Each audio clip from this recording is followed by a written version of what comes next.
my lockdown talks.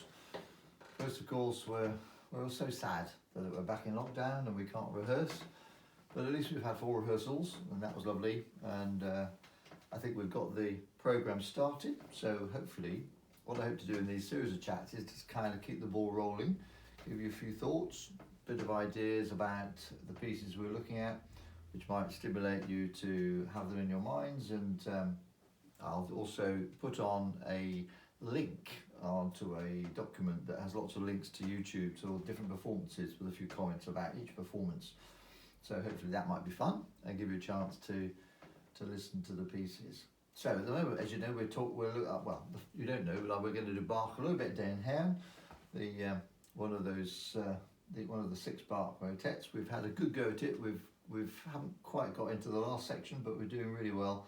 The last section's in some ways the easiest because it's based on one tune, and you've only got to sing the words Alleluia, so that helps.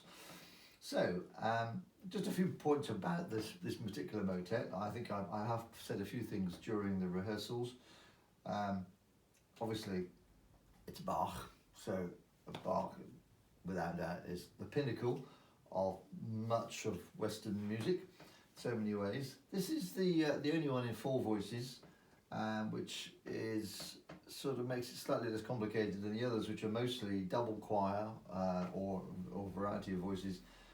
But it doesn't mean there's no let up, doesn't it? So you're really going the whole time. I've done 5 of the 6 motets over the years.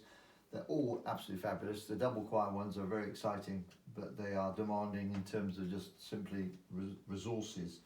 But they are quite extraordinary, without doubt. The vocal writing is quite instrumental in style. There's no let up, is there? It's not really going. It's not really a sort of vocal line. You can imagine it much more being played, or possibly on a wind instrument, with a sort of. So it wants to be played quite lightly and in a quite nice sort of lots of daylight in between the notes in a way. Obviously, the other thing about these pieces is that they're highly contrapuntal, which I think most of you know means that all the parts are interweaving, which is challenging to choirs. But at the same time, obviously it's challenging because all the parts are going hell for leather, but that also makes it more interesting, especially if you're an alto or a bass or a tenor. You have every bit as much an important part as the sopranos. And it's also satisfying without doubt intellectually, I find. There's nothing like contrapuntal music. It stays with you, and the more you get to know it, the more you love it.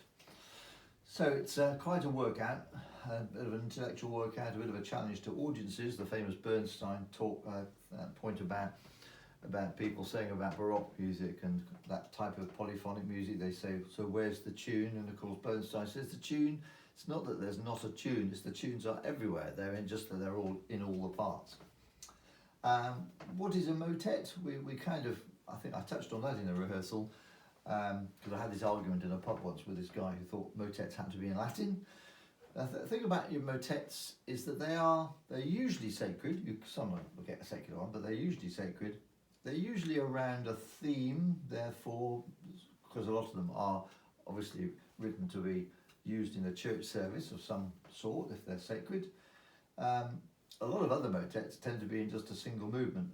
The Bach ones tend to be, because they're slightly bigger in scale, so they're in 2 or 3 or even 4 movements. The other thing about the Bach ones is that they employ chorale influences in most of the others, but not particularly in the one we're doing. Because the whole idea about a motet came from having what you call a cantus firmus, a kind of single melody line which is given out in slow, long notes, while other stuff, filigree, goes on around it. That's how the structure of a motet started in the Renaissance. They had things called isorhythmic motets, for those of you who like looking funny words up. But Bach, of course, as usual really, he kind of exceeds the brief of what a motet could be. He apparently wrote several of these motets were written for funerals, even though they're mostly in major keys. The fact the one that's in the minor key, the Comme je Comme, was in G minor, I'm not sure that was written for funeral, whereas the ones in B flat major and A major were written for funerals, so there we go. But I think the because they would have been church based, and to some extent some of the others have this chorale influence, because of course, like in the Passions of Bach, people knew their chorale tunes, so that would have meant something to them. As I said, the other thing about this style, because, well, for a start, Bach's motets are in German, and obviously, and so therefore disproving the fact that the motets have to be in Latin. And the other thing is that the instrumental writing is so instrumental in style that the breathing is quite a tough challenge, isn't it, as we're finding. Ideally also, being Baroque, they should have a continuo going on along the bottom, and you'll see in the different versions that I'm posting on the link document, you'll see there are lots of versions with instruments. Some just have a continuo, some have instruments playing all the lines, so like violins, viola, cello, doubling the various lines, which just even oboes and bassoons in one of the two performances, which obviously adds to the clarity and brings out the fact that these are they are contrapuntal workouts. They're not just a choral sound, they're not just for the sake of it, they are more cerebral in some ways than some motets, and some of the other pieces we're doing are very different in nature. These are quite cerebral as a general rule. The Bach motets are like that, but they are such fun to sing. So as I said, how you perform all Baroque music, nowadays people tend to perform it quite fast and quite light and springy, full of energy. There's a phrase about Baroque that the whole of the Baroque, almost all instrumental music in the Baroque, is based on dance music. And in some ways that's true, and in fact even in a lot of the Bach cantatas and the Passions, well, not so much the Passions, but even the Bach cantatas especially, and the B minor mass, that there's that lightness, there's that lots of compound times and springy, sort of vigorous rhythms. So it does want to be quite light. So that's why we're doing ours quite light and quite a good speed.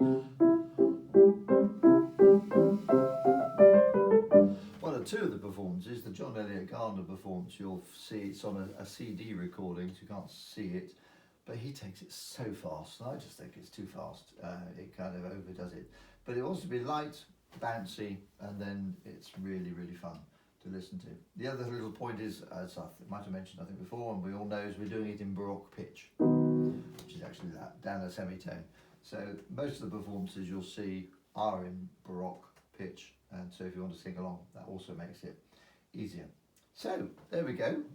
Lobet and Herrn, fantastic piece, isn't it? I hope you're enjoying it. Every time I put it on, Kate says she loves to hear it. So we're really enjoying preparing it and having it around us. So keep listening. Maybe if you, it's not a particularly long piece, but the temptation is inevitably always to listen or focus on the beginning. Maybe you could. If you're going to sort of put it on every now and then, maybe try and focus on the latter parts of the piece as well, not just the beginning, because I think you know that pretty well already. So you could certainly listen to the Alleluia section, which we haven't done yet, and maybe just pop it on in the middle somewhere, just to sort of see how well you know it from the middle. Sometimes a good thing. I have this thing about learning things from the back end of the piece, but sometimes it's a good thing to do, so you don't focus on the beginning, which we always tend to do. So enjoy, and I hope that's been helpful and given you a few thoughts, and keep listening to it. And as I said, you'll see my comments on some of the different performances there are. Some of them are quite interesting, shall we say, quite amusing for different things. Some of them are period pieces, so enjoy watching the various performances on YouTube. It's a marvellous resource. So there we go. Hope you've enjoyed that. Keep going, and I'll do another one for next Thursday. Okay, bye for now.